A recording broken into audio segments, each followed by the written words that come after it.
Ball Thackeray పరిస్థితి మరింత విషమించింది. 3 రోజుల క్రితం ఆసుపత్రిలో చేరిన ఆయన ఆరోగ్యం బాగా సీరియస్ గా ఉందని వైద్యులు చెబుతున్నారు.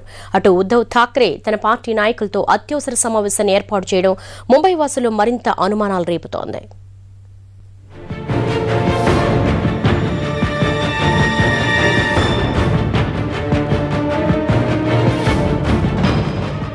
శివసేన పార్టీ వ్యవస్థాపకులు బాల్ ఠాకరే ఆరోగ్యం మరింత విషమించింది. 3 రోజులుగా ఆసుపత్రిలోనే ఉన్న బాల్ ఠాకరే ఆరోగ్యం క్రమేపీ క్షీణిస్తోందని వైద్యులు చెబుతున్నారు.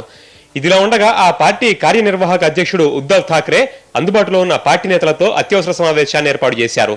పార్లమెంటు, అసెంబ్లీ శీతాకాల సమావేశాలకు సంబంధించి చర్చించేందుకు ఈ అత్యవసర సమావేశాన్ని ఏర్పాటు చేస్తున్నట్లు పేర్కొన్నప్పటికీ ప్రధానంగా బాల్ ఠాకరే ఆరోగ్యం తదితర విషయాల మీదే చర్చించారు. ఉన్నపళంగా పార్టీ నేతలు ఇలా సమావేశం కావడంపై ముంబై వాసుల్లో అనుమానం పెరుగుతోంది.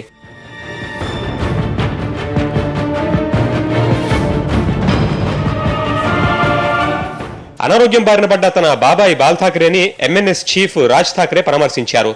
అలాగే మహారాష్ట్ర మంత్రి, ఎన్సీపీ నేత ఛగన్ భుజ్బల్ ఇతర నేతలు కూడా ఆయన్ని పరామర్శించారు. 1966లో శివసేన పార్టీని ఏర్పాటు చేసిన ఠాకరే గత వారం ముంబైలో ఆ పార్టీ ఆధ్వర్యంలో జరిగిన ర్యాలీకి సైతం దూరంగా ఉన్నారు. ఆ ర్యాలీలో పాల్గొన్న కార్యకర్తలను ఉద్దేశించి వీడియో ద్వారానే ప్రసంగించారు ఆయన. ఈ సందర్భంగా ఆయన తన కుమారుడు ఉద్ధవ్ ఠాకరే, పెద్ద మనవడు ఆదిత్య ఠాకరేకి మద్దతు ఇవ్వాల్సిందిగా కోరారు. భౌతికంగా దెబ్బతిన్నానని, తాను నడవలేనని, చాలా అలిసిపోయానని ఠాకరే పేర్కొన్నారు.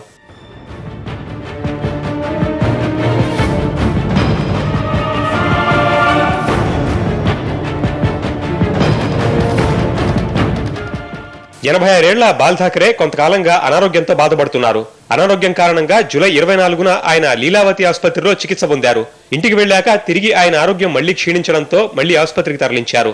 అప్పటి నుంచి ఆయన ఆరోగ్యం మళ్లీ నిలకడగా ఉన్న దాఖలాలు కనిపించనే లేదు.